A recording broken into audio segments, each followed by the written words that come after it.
And what's going on, you guys? What is going on? What is going on? This is your boy, Scotty by Nature TV, and we are here for a brand new episode of Yes for the Mess, where we talk about celebrity gossip, hot topics, and all things reality TV based. I hope you guys are having a wonderful, wonderful Thursday, and I intend on doing the exact same. Y'all, I'm doing this live with an empty stomach. That just goes to show y'all how much I love y'all.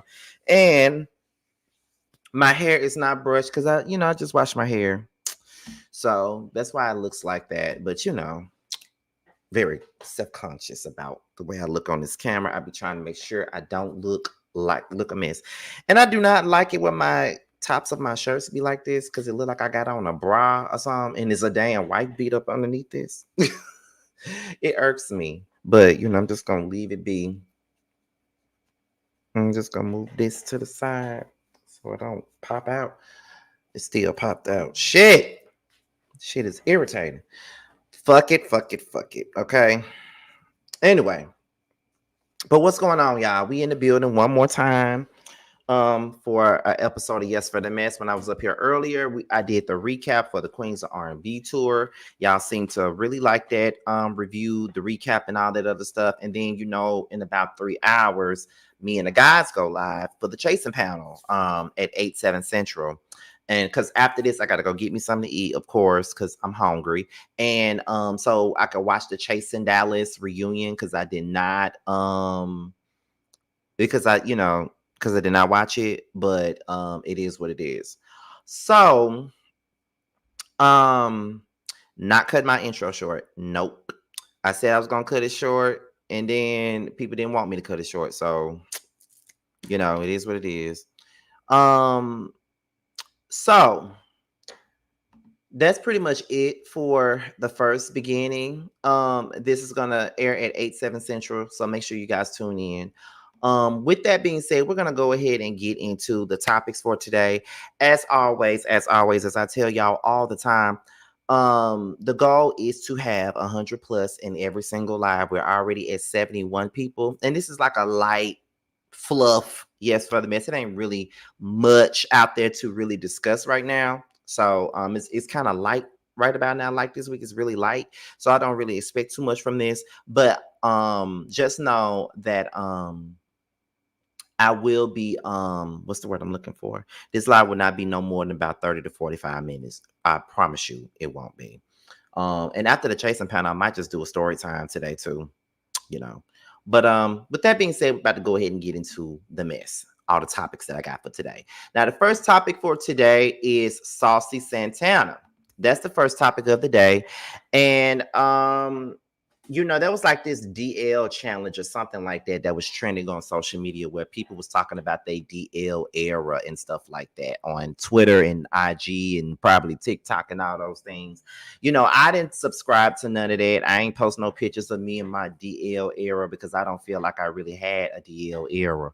However, we're going to go ahead and get into what Saucy Santana said.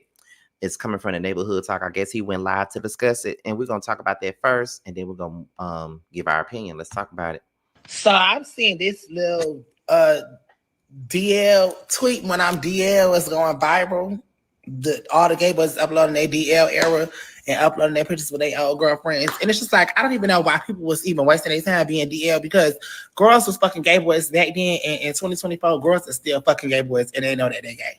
So I don't even know why everybody wasted their time. Chad.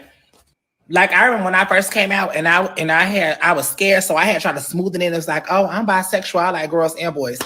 I'm thinking that was just going, that was my little, okay, bitch, boom, I'm gay.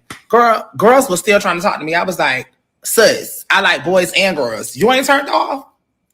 Freaky tail. So I'm seeing this little DL. Okay, so here are like those little pictures and tweets and stuff like that from this situation. Gays tweeting my DL era, them and their DL era. Okay, that's one picture. And then no shade. All the trade was fucking, they homeboys used to find out that they was gay. And them niggas still hung with them, bitch. They still was on the football team, still on the basketball team. Bitch was still fucking house and they was still with the bros. So I don't even know why y'all niggas used to be trying to figure out who's gay. Your homeboy. Bruh them that you hang with. You're not gonna stop hanging with him. So mind your business. And then no shade. All the trade we was fucking, they homeboys used to find out that they was gay. He has a point with this. He does have a point, for the most part, but I won't necessarily say the whole thing about it's a waste of time for people to be D. It kind of is a waste of time for people to be DL, but at the same point in time, though, it's kind of like we are in a different time now. I don't know how old Saucy Santana is. I'm not necessarily certain if he's the same age as me or something, or even in my age group. I don't fucking know. But times are different, and when we were coming up, it was very taboo to be gay. You could not really just come out and just be who you were back then. You know, it's very acceptable now. People can come out today and say that they're gay and it won't be no damn issues. But it's like, at this point, you feel what I'm saying? It's kind of like, okay, yeah, whatever. You feel what I'm saying? So, I mean, it's not easy to come out, especially with the parents that we had that came from like the 70s and in the 60s and things like that. You know what I mean? It wasn't easy. So, I think all of us, if I'm not gonna say all of us, but most of us that came out, we did try to smooth it around and be like, oh, I'm bisexual. I like girls and guys. Because I said the same damn thing. But I knew damn well that I wasn't fucking with no girls. I never slept with a girl, never kissed a girl. At least some gay men can honestly say that they had an experience where they slept with a woman before. I never slept with a woman because I never had the desire to sleep with a woman. Never in my life have I ever had the desire to. Not that it was anything wrong with it, but I just grew up never really seeing women in a sexual manner. That's just the truth. I think a lot of us come out and say that we're bisexual to soften the blow because it's more acceptable to still say I'm bi. I can still get a little pussy if I want to, but I'm bi.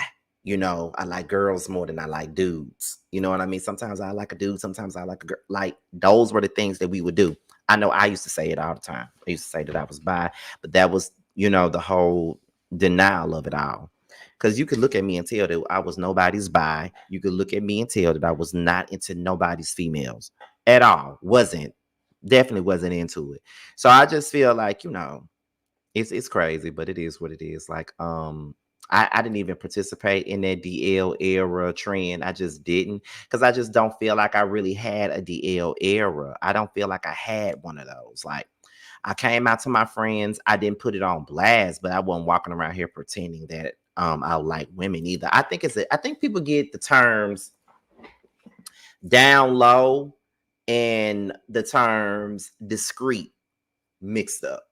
Because down low means you're pretending to be something that you're not. That's down low. Discreet is I'm gay. Some people know, but I'm not putting my business on Front Street for everybody to chime in on. You know what I'm saying? I think that that's what it is. I don't think that most of these people were really in their DL era, so to speak. I think a lot of these folks was in their discreet era. That's what they were in my opinion. So yeah. Yeah, that's what I get from it.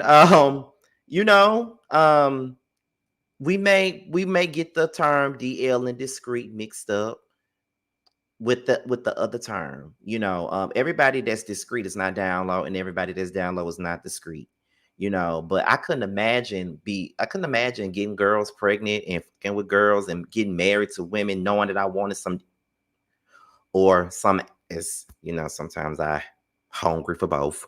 But I couldn't imagine, I couldn't imagine just doing all this stuff just to hide. I'm gonna say that for story time. Y'all, that's just what I'm gonna do. A lot of these stories I be relating to it, and then I just inject them into the topic at hand. But some people don't want that; they want story time. So that's what I'm gonna do. So yeah, I got a story time for y'all later. Trust me, I got it. But so it's just like, okay, so like I said, some of these people did not necessarily have a DL era. They was just discreet. Because half of y'all was not fucking no women or no girls or anything like that. Because I know I wasn't. Never had no relationship with a girl. And then when I tell people that, because When I tell people that I never slept with a girl, never had sex with a girl or anything like that, they always say, "Well, how did you know that you was gay?" Because I know what my body reacts to. That's how I know that I'm gay. If I see, and I said this on my videos before, but I remember one of my straight friends asked me that. They said, "Have you ever the woman before?" And I'm like, "No." So they was like, "Well, how did you know that you wanted a man?" I said, "Okay, let me give you an example."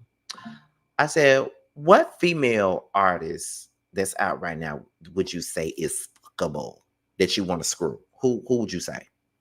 And I think one of them had said Janet Jackson or something like that. This was a couple of years ago. So one of them had said Janet Jackson.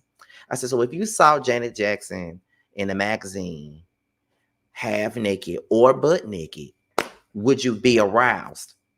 They said, "Yeah." I said, "Okay, so let's bring this back to me. If I saw Janet Jackson half nude or nude in a magazine, I'll be like, okay, now that's a bad bitch. Oh yeah, I know she got all the niggas, whatever. Oh, she bad, she fine, but I'm not gonna get aroused. If I saw a picture of Lance Gross half naked or just completely naked with all that chocolate galore, I would be aroused. That's how I know that I didn't want no woman. So when I said that, they was like, "Oh, okay." So yeah, it's possible. You don't have to sleep with a woman to know that you don't want them. Your body reacts to what you want and what you don't want. You feel what I'm saying? So that's how I think. So I thought that was a little interesting to talk about. So we can move on to the next topic, and the next topic is Miss Meagan Good. Now, recently she did an interview with Club Shay Shay, which I did not watch, but I know a lot of people did. However, she did another interview with Hoda and Jenna. Okay, and she talked about her relationship with Jonathan Majors. Okay, and Megan said that every friend advised her not to get in a relationship with Jonathan Majors. And she said she takes everyone's opinion into account, but at the end of the day, she's the one who has to live her life. Okay. So let's go ahead and get into that. So it says Meagan Good is opening up about her relationship with Jonathan Majors a year after the couple popped out for the first time, right? Now, during the interview with Hoda and Jenna, Megan talked about her past marriage to Pastor Devon Franklin and her new relationship with Jonathan Majors. Now, Megan says that her and Devon are still great friends despite divorcing, and that's the happiest that she's been in a long time with her new boo, Jonathan. The support that we've been able to give to each other, the pouring into each other, the honest conversations, the love, the respect, just the care, and the thoughtfulness, it's been very wonderful. When asked about how people in her life reacted to her relationship, given Jonathan Majors' recent legal troubles, Megan says that all of her friends advised her against it, but in the end, she had to listen to her own heart. "Every friend advised me," Good said. "At the end of the day, one thing I know is that I can always look myself in the mirror when I trust my spirit and when I trust God. And when I ask God, when I move to the beat of my own drum, I can always look and say, I'm proud of it." She said, "Whatever happens, I have peace in my heart and I have harmony in my heart. I take everyone's opinion and advice into account for sure. But at the end of the day, I'm the one who has to live my life. I'm the one who has to get to heaven one day, prayerfully, and give God an account of what I did." She continues, "So I want to be responsible for the choices that I make. I also want to live the life that I want to live." Okay. So that is what Megan said in regards to her relationship with Jonathan Majors. And I must say, and I must say, should she be judged for feeling like that? Should she be judged by that? Because I'm not going to judge her for that. I mean, you can only do what sometimes we listen to our heart, and sometimes our heart can get us in a position that is very true. Sometimes our friends do have a point when they warn us against certain people that's coming into our life. They'll be like, "Look, I don't think you should fuck that. I don't think you should deal with that. I don't think that's your steez. I don't think that's your stilo. I don't think you need to be rocking with that." You know what I'm saying? Like, don't do that. And sometimes we be like, "Yeah, I hear what you're saying, and I get what you're saying, and I'm always gonna listen to what you're saying." But at the end of the day, my heart tells me that this is the man for me. So I want to be with that man. And if I fall and hurt my ass, you know what I'm saying? If you're not here to pick me up, that is absolutely okay. But I did what I needed to do for me. I decided to be with this man, and that's what I'm going to do. Okay. And honestly, if that's what she wants, I ain't mad about it. You know, we go through things like that all the time where, you know, we see our friends get with a man like Jonathan Majors and we hear about the certain things that the streets say. We saw that Jonathan Majors was in a whole DV case. So of course, a man being in the DV case and you see that your friend is getting with that person and stuff like that. You know what I'm saying? Um, it's kind of like, why would you want your friend to be with an abuser? You know, why would you want your friend to be with someone that abuses women? You know, of course you would tell your friend not to go there. You feel what I'm saying? But at the same time, it's like, girl, you can advise them not to do it, but it's her life, and if she's happy, then you gonna have to be happy with it. That's how I feel. You know, when people ask for my opinion, I give them my opinion on their situation. They want to know what I think. And, you know, I'm very honest with my friends. So it's like, if I don't like this nigga, or if I feel something weird, some weird energy about them, I say it. But just because I said it, it don't mean that they're gonna follow what I'm saying, you know, because they're grown. So what is it? What am I supposed to do with that? They're grown. There's nothing to say. You know what I'm saying? It's nothing to say. So I just feel like you know, she seems to be happy with her situation. He seems to be happy with her, and we can move on from it. Now, what I will say is that what I will say about it is um if it don't work, of course, we all gonna have something to say about it. I'm gonna be one of the ones that's gonna have something to say about it. But I'm just gonna give her grace. I'm trying to give people grace with whatever decision that they make. And that's her decision and it's her life. And it really ain't got nothing to do with none of us. But would I want my friend to be with Jonathan Majors? No. But would I respect their decision if they decided to be with Jonathan Majors? Yeah. Because it ain't up to me. It's up to them. They got to feel comfortable in whatever decision that they decide to make. And that's just on period. So we can move on to the next, and that is Miss Fallon Pina. Now, Fallon Pina is still having smoke for damn Porsha. Okay. And there's really nothing else to be said about that. She still got, you know, a bunch of smoke for Porsha. And looking at this picture, I really don't blame her for still having smoke for Porsha at all, to be honest. But it is what it is. But she was on a radio interview. I don't know why she's still getting interviews. She ain't doing shit. But um she called Porsha a licensed prostitute in this interview, child. So we're gonna go ahead and listen in on this, and then we'll be back. Let's get into it, y'all. Okay. Wait, speaking of Porsha, a couple weeks ago, I saw you two in the club at the same time. I don't know if y'all seen each other. I saw y'all at Ladies of R&B, and I was very surprised because I really never see you on Wednesday. I've seen Porsha come a few times. Yeah. And in my mind, I was thinking, I hope they don't see each other because I don't want my party to turn left. Yeah, we definitely locked eyes. I was like, you going to take this moment to say something? Or I said, you know, it's not even worth it. It's my best friend's birthday. Because you could have ruined your best friend's birthday. Right. And you didn't want to be that friend. Do that. Right, exactly. Okay. And I'm not going to do it for, you know, a licensed prostitute. I'm not doing that. Whoa! Let's get up out of here. Let's get up out of here. I mean, they are calling her Muhammad Ali. They say she got them hands. That's all I'm gonna say. They are. They are.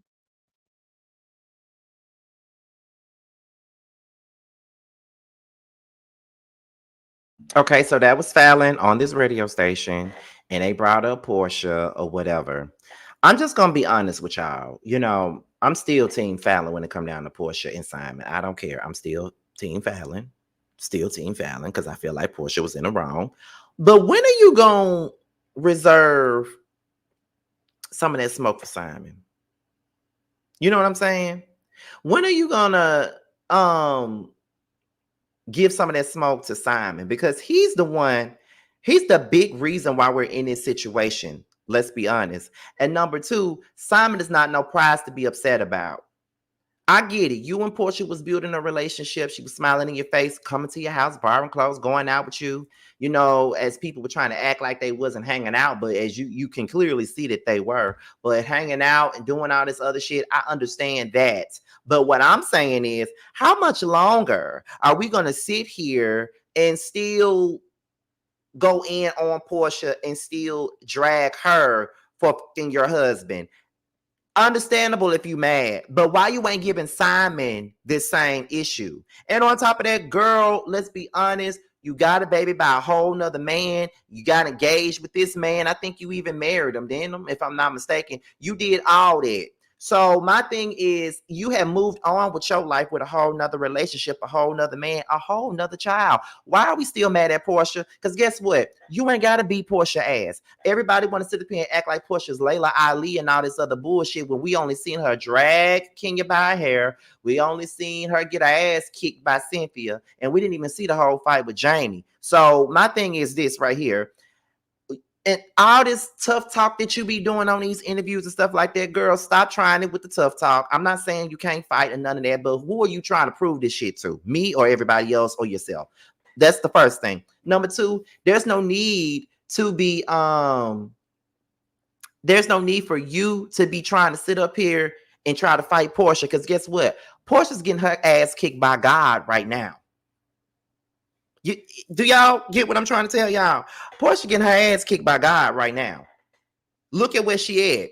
She already getting her karma for what she did. She's already getting her payback for what she did. You didn't even have to do anything. You didn't have to put your hands on her. You didn't have to scheme against her. You didn't have to do anything. Because guess what? She's getting it all back already. So sit back and watch the damn show. I wouldn't be sitting up here doing no interviews talking about a motherfucker that took my husband from me. Ain't no way in hell I'll be doing it, because then I'm going to be feeling like it's going to look like I'm pressed by it. It's going to look like I can't find no other man when you could find another man. You're beautiful. You're nice looking. No matter how many damn kids you got to get a damn church group going, you still fine and you still can get whatever man you want. Some men don't care about how many kids you got. They'll probably pop another one in you. Who cares? But my thing is that Porsha was dead ass wrong, and I'm still gonna stand on that. But still, in all though, Fallon, move the hell on, because it's really no need for you to still be on this whole tirade about Porsha.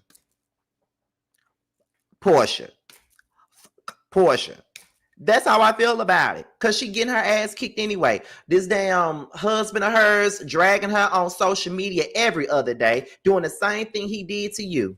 She's getting back what she put out already. There's no need for you to still get mad. Because I promise you, ain't no way in hell I'll be sitting up here still mad at the motherfucker that done got with my ex. Take the man. Never was mad. In my last relationship, when old boy cheated on me and got with somebody else who had the same birthday as me, by the way, I was never mad at the motherfucker that he left me for. Never was mad at them. Because number one, I don't know you. Number two, you probably didn't even know who the fuck I was too, because he was lying. So you probably know who the fuck I was either. The fuck I'm mad with you. My issue was with the nigga, not you. It'll never be with you. It's with the nigga. Okay? And on top of that, I dodged the bullet. Because soon after he dropped me, the glow up was real, honey. The glow up was real. If anything, he did me a favor. So Fallon, if anything, Simon did you a favor. You no longer have to be miserable. You no longer have to pretend like you like that ED of his. Like, just move on. Sit back, watch the shit pan out, and just do that. Just do that. Because it's a waste of time to be sitting up here talking about Porsha. Because you had the public sympathy at the beginning, but don't nobody got no sympathy for you now. Yeah, so just move on. But when it come down to the marriage shit, I'm still Team Fallon. I'm just gonna be honest. But we're gonna move on to the next, and this is Porsha, because Porsha got a couple of things going on. Now, first things first, Porsha trying to get Phaedra back on the Real Housewives of Atlanta. She's still trying to do that. And then her baby daddy then came out and said something, and then Simon is still dragging her. So we're gonna start off with the very first thing. We're gonna start off with the first thing, which is her trying to get Phaedra back on this show. Phaedra back. Okay, so we are working. I'm working. I really want Phaedra to find her way back home. Okay, I need y'all to go and write Bravo. Okay, and let them know that we want Phaedra to come and play. Okay. I tend to believe there's enough of Phaedra to go around. Okay, she's a traitor star. She's rocking Married to Medicine. Why not come and get this bag over here, sis? Right? Exactly. Oh, get Phaedra back. Okay, so we are working. I'm working. Here's my thing. Can we leave Phaedra where she at? Can we please leave Phaedra where she at? Because I'm still wondering why everybody want her back so bad. And I feel like a broken record because I say this shit time and time and time and time again. Why do we need Phaedra back? And why do we keep on trying to resurrect these old cast members? Can we leave them in the past? Y'all want the show to evolve, but yet y'all still trying to bring back these old people. Like, I don't want to see Phaedra. I don't want to see her lies. Everybody act like she's just this spectacular reality star. Phaedra does not give me anything. All she does is give out a bunch of handwritten damn reads and shade in the damn confessional. She don't want to bring y'all no personal story. The only time she was remotely entertaining was when she was married, when her and Apollo was going through that bad drama with their marriage, when she was beefing with Kenya because Kenya really made her. And then when she started falling out with Candy, that's the only time that she was close to being entertaining or interesting. So my thing is, if Phaedra's not giving nothing on Married to Medicine, why would you think that she's going to give us anything on the Housewives? Let's move on. Let's bring in, once again, I keep repeating myself, once again, usher in a new generation of housewives and give them a chance. If you want to see Phaedra so bad, go and watch Married to Medicine. Y'all keep on bringing up traitors. She's good at traitors because she's a lying sack of shit. Okay? That's why she works, because she's a lying sack of shit. She's a person that betrays people in real life. She's a damn snake in real life. She's a snake in real life. So therefore, that works for her. She can do a show like Traitor. She can do a show like Survivor. She can do a show like Big Brother. She can. Oh, look at my little bug. Hey, Bendo. Yeah, she agreed. Yes. Okay. Does Shamia like Phaedra? I thought she didn't. So why would Porsha bring her in? Because Porsha is fake. Porsha is not Shamia's friend. And that's what people got to understand. Give the new girls a chance. Exactly. Give the new girls a damn chance. They deserve a chance. Give them that. Let them have that chance. Let them have that. It's okay to give them that. You feel what I'm saying? Like, stop trying to, throw these girls away after one damn season. Then you say you want new girls, and then when you get new girls, you don't even want them. And Porsha, it comes across like you ain't handling yourself with these new girls. That's what it sounds like. New girls are giving you a hard time, so now you're trying to bring her back. Girl, and what is she gonna do for you? Ain't she the same one that left your ass under the bus when she knew the whole time that she was the one who made up the lie about Candy in the RAPE stuff? And that's another thing. I don't get why Porsha is even cool with Phaedra. I understand letting go of shit and not holding grudges, but you throw me under the bus and make me look like a whole liar on national TV and got me running around with this lie about somebody else. I could never be friends with you. That's diabolical. Elaborate ass lie. Could never be cool with nobody like that again. And y'all know I hold a grudge. So let's go ahead and get into the baby daddy. Okay. Now we do know that Porsha and her ex-husband now have been going back and forth on Instagram. Highly entertaining, but still stupid. So Porsha came out on Instagram and said, ED, okay, erectile dysfunction, okay. So she's still taunting him with the ED stuff. And then after that,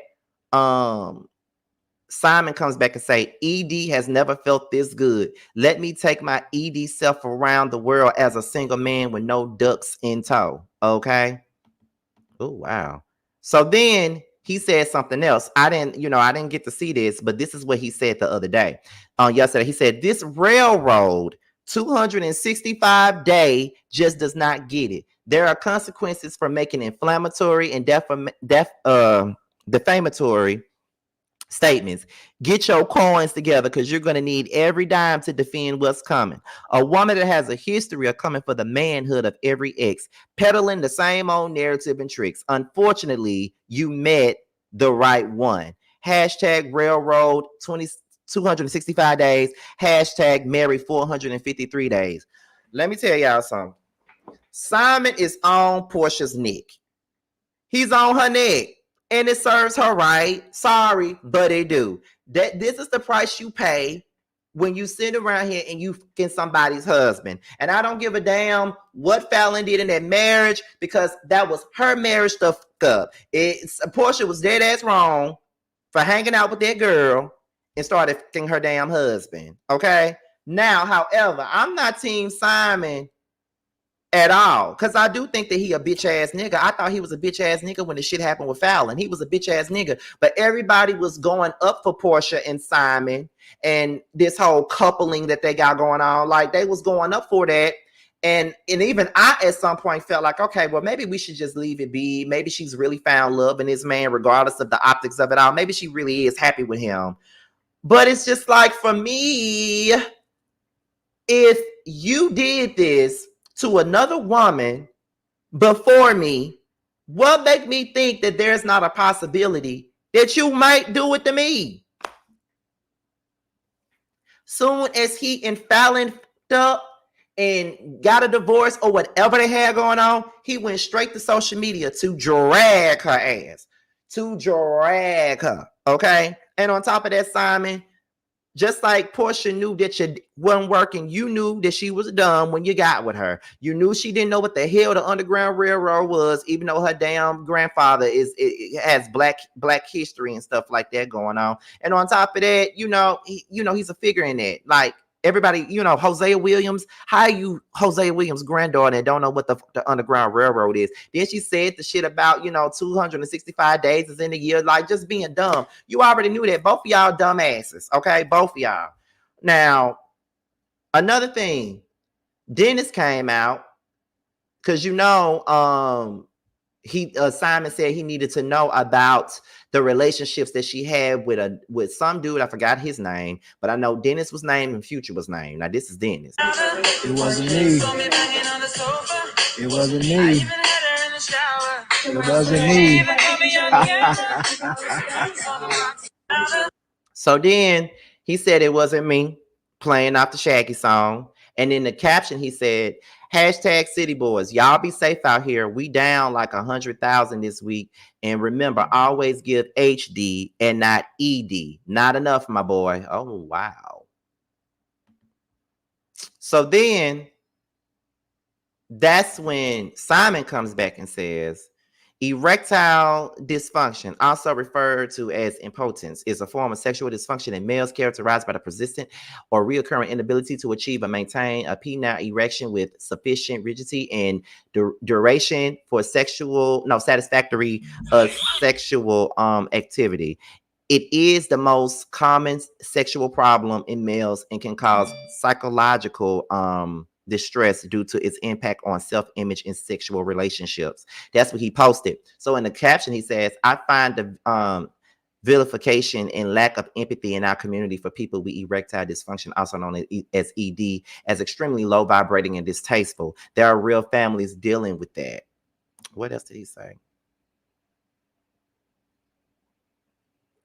I would hope if I suffer from ED, I would hope that my friends, family, and community would not use my condition as a source of entertainment. Someone found it expedient, I think I said it wrong though, to use the condition for their own selfish reasons to take the attention away from their own conduct, which in time will play out like everything else in life. For those who are suffering with this condition, I empathize with you. Your condition should not be a source of entertainment or vilification. Simon, bye. Okay, at the end of the day, you are the one that's constantly going on social media. Okay, social media coming for this girl every 10 seconds. You are. And now you want to play the victim and talk about there's other families that's dealing with this. We don't care about the other families that's dealing with this, just like we don't care about you dealing with it. If you got a noodle, that's fine. That's fine if it's a ramen noodle. It's okay.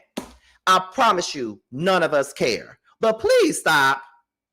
Don't do the bullshit and then try to be a victim at the end of it. You feel what I'm saying? Like you want to be a victim so bad, but it's just like, get the fuck out of here. Like, I don't feel bad for your ass. So yeah, if you want to come on social media and keep on calling a girl dumb, and I can call her that because I wasn't married to her ass. But you want to do that, we don't care. You and your chicken noodle can go somewhere and sit down. We don't care. We don't care. I ain't got one, so I don't care. Okay, so we can move on. The next topic and the last topic is another set of people that we don't care about, and that is Erica, Mena, and Safaree. Now, Erica Mena has been set on fire ever since Safaree did that interview talking about how his life took a turn for the worse when he broke up with Nikki or whatever. Now, ever since then, she been out here making post after post, commenting on everything that he got going on in regards to that. So this is what she said. Okay, let me put this up here. Okay, let me put it like that. I like this better. So Erica Mena was going in on Safaree for not taking care of their kids, says he purposely dresses them sloppy and cheap, skips holidays and birthdays unless it's a photo op. Okay, so this is what she said, right? She said, I already be having to eat how you purposely dress my kids so sloppy and cheap because you know that's one thing I take pride in outside of their education. You literally do nothing for them outside of child support. You don't pay for school. You don't pay for health care, but yet you claim you sell it. Their activities, you don't do anything to chip in to help for their birthdays. You literally skipped out on Christmas and Safaree's birthday altogether this year. What you could at least do when you do have them is take pride in that and actually put some effort. You got all this money, so you tell the world, and you got all these diamonds, but yet, why is it that when you have your kids, they walking around looking like this? Did grandma and auntie not feel the need to grab a comb for your baby, sis? See, here you go, calling this man sis now. Why are you doing that? Why is that necessary? Was he sis when you was fucking him? Was he sis when you were walking down the aisle with him? Like, stop doing that. Soon as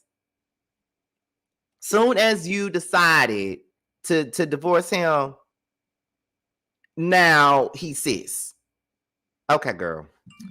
What's next? So the next thing is, I've really been sparing you for too long, but enough is enough. You love social media attention, so here it is. You already go months at a time and not seeing these babies by choice. You went 2 months this last go round. You finally pop up at Legends B-Day empty-handed, never offering to pay half for anything like always. You came for your quick once in every few months photo opportunity with them and bounce. You finally decided to get them this past Saturday. Legend came there with his hair braided already. Clearly, it needed to be taken out. But me just assuming since the so-called auntie and grandma was in town, my baby would be good, right? How is it that no one thought to take my baby's braids out and wash his hair, especially since he was in and out of a chlorine pool? Sis, she constantly throwing that sis in. Safaree, you have no problem making sure that you're a bad bitch all the time. Not a bad bitch. Why can't my babies be dressed and groomed properly like you do for you when you have them? A part of being a bad bitch is really taking care of your kids. So this is where I draw the line. You know, I can go on and on for days with all the spiteful shit that you don't do for your kids just because you think it's a way to hurt me. But not grooming and properly dressing your kids every time you have them is honestly despicable. So, although I believe every word that she's saying, Erica, what was the point of you giving us this? What was the point of that? Like, you started unraveling the moment that interview came out when he was up here, you know, talking about Nikki and stuff like that. Like, that set you off so bad that now you want to get up here and talk shit. You feel what I'm saying? Like, enough is enough. Enough is a damn enough, honestly. Like, this is another situation where I want to be removed from the group chat. I just never understand why folks get on social media to blast their baby daddy like that's gonna change anything. Because it ain't gonna change shit. It's not gonna change nothing.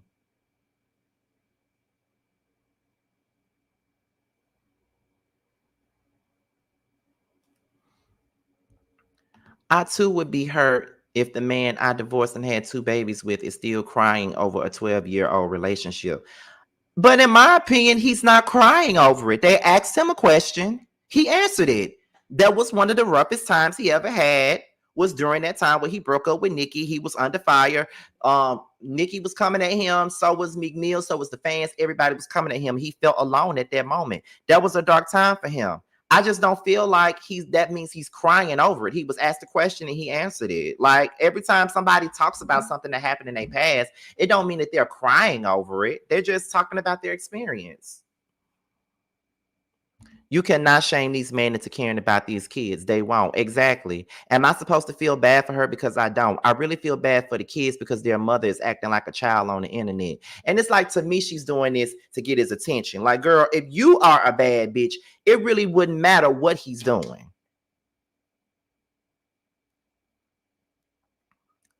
That's how I feel about it. But this ain't me taking no responsibility off of Safaree, because I don't respect deadbeat parents. I don't respect deadbeat parents. I don't respect deadbeat grandparents. I don't respect any of those things. Trust me, I do not. But however,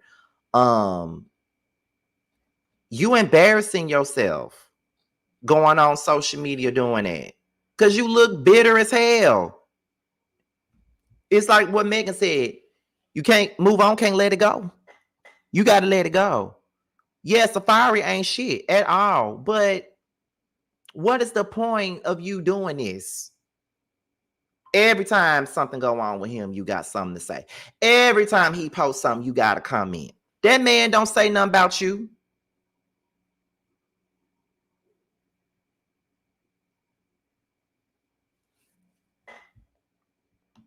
She fell in love and he wasn't, so she can't move on. Okay, well, she can't move on. Okay, that's fine. But can she do that in the privacy of her own home? We don't have to see it.